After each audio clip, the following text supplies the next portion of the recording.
Ilé tún só ìbéèrè. Kí ni kan tí wọ́n wí nínú àṣà ilẹ̀ wa yìí?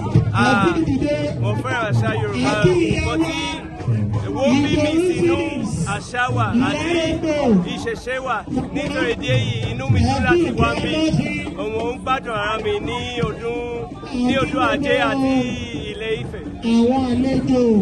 Adúpẹ́ o. Orúkọ mi ní Omowale Ifamoso. Mo wá láti Mexico àti Cuba. Àti gbogbo ládéládé àti gbogbo àwọn olóyè. Ṣé kí n tún sọ? Orúkọ mi ní Omowale Ifamoso. Babaláwo láti Cuba àti Mexico.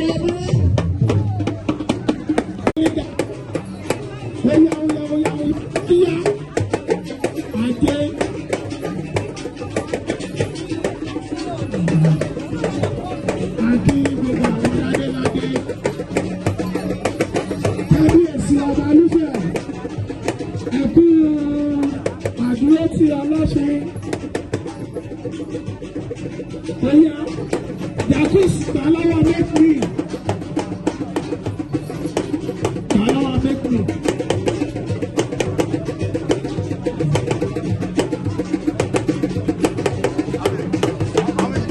Ẹ jọ̀ọ́, ẹ tẹ́tí sí ìkéde pàtàkì.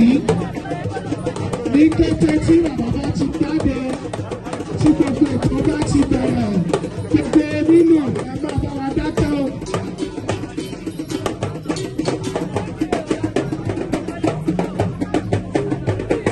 Kẹ́mi Afọlábí.